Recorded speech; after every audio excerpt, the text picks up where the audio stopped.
Be the most attractive football to watch, but you have to admire Iceland for their doggedness, for their structure, their refusal to yield. Patrice? I think you have to give credit to Iceland. That's what we expect from them. I say that in half-time. I think all the Iceland fans must be proud of them because they give everything. They play really with them hard.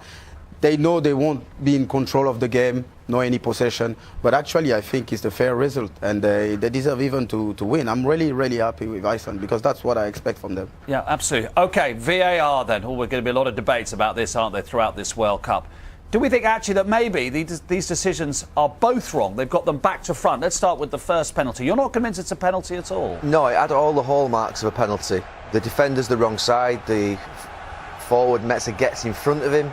The ball looks like it's there to be headed, and you think straight away it's got all the natural instincts of a penalty. But when you start to look at it closely, and this is what VAR's here for, you start to see that the right leg of Messi just throws his leg upwards and outwards towards Magnusson to actually initiate the contact, and that tells me it's not a penalty.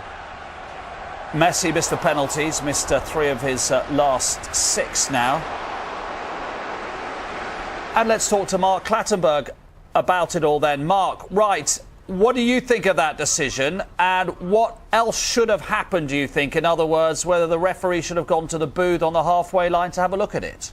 Well, first of all, I agree with Gary 100%. He initiates the contact from the defender, the attacker, and therefore it shouldn't have been a penalty. But this is what video assistant refereeing's for, to give the chance for the referee to look at a second replay, and he should have been sent to the review area to review the decision. Is this taking too much time? Are they worrying about the time? Is this the most important? But surely it's about getting this the decision correct.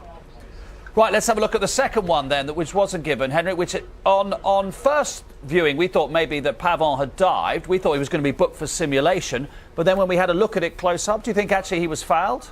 Yeah, as you said, I mean, when we looked at it first, it looked like he dived. But here you see, I mean, when he's coming down, it's a touch on his right foot, and it's a penalty. And that's why I thought we have this system that we have in order to get these things right, because it's so important. Now it's a group stage, it's 1-1, so maybe it doesn't matter that much, but I still think if you have the system like this, use it. Yeah. Mark, that's the surprise on that one, that maybe that the referee didn't get a shout, don't restart play, we are having a look at this, we think there might be something in this. It's a big surprise. It's a big surprise for me because I've been a big believer of VAR 100%, and this is the big moment where the decision should have been reversed. Okay, once the ball is back in play, then he can't give the penalty, but you can see here there's clear contact. It's not simulation. I thought it was simulation at the time, but you can see it's a foul. But once the referee restarts play, you then can't go back. Like we see in the Australia match with France, the ball didn't go out of play, therefore they can come back and give the penalty. Once the ball is out play and they've restarted, we cannot go back and review. But he should have at least went to the review area, because the referee gets one chance to see it, and it was important to see the replays again to see it was a clear penalty. Patrice, is the worry in all this is that the players aren't going to have faith in the system? They'll be looking at this, of course they are. They'll watch the other matches and they'll go, hang on a second, these decisions seem to have been back to front. We're not sure we can trust this VAR system. Yeah, exactly. I think everyone will have a different point of view about the VAR system. But Gary say something like, why they didn't go back? They gave a penalty, yeah, and it wasn't a penalty. So why they didn't go back to that action and say it wasn't a penalty? So it's really complicated. Yeah. To me, there's a capability issue here at what we're asking the referees in that VAR truck to do, because we're in broadcasting. This is a broadcasting talent.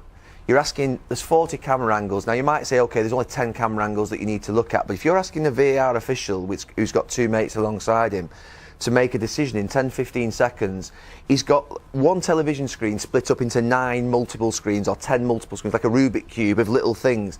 He's got pressure on him to try and pick the right angle, look at them quickly.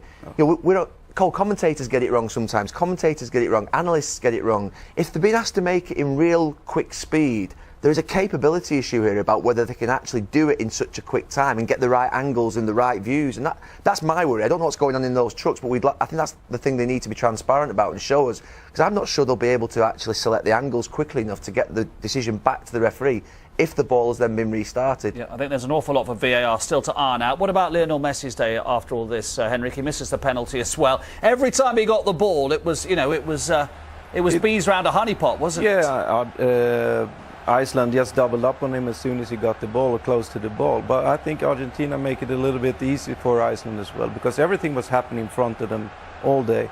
The only time they really created something was when they played the long ball, Messi to Mesa, and he got the penalty that he shouldn't have. But there they made it a little bit difficult for the defense because there was something happening in behind them. So Messi wasn't the best today, but the whole Argentinian team has to look a little bit, what can we do differently? Because they didn't get the ball up into the dangerous areas we were talking about a little bit earlier, like to Di Maria or Mesa or Messi even in that pocket. I don't know, he changed Biglia for Banega. Banega came on, yeah. Yeah, but why do you still sit with two? I mean, for me it was the problem to get the ball into the dangerous man. Yeah. But in one point, I will agree with Henrik. But the things like when you saw Cristiano Ronaldo last night, you know, he's down to Cristiano Ronaldo. Yeah. Today he was down to Messi, and he didn't perform well. Yeah. So I agree with you because I think the player around him, they should perform much better. But Ronaldo had the same problem last night.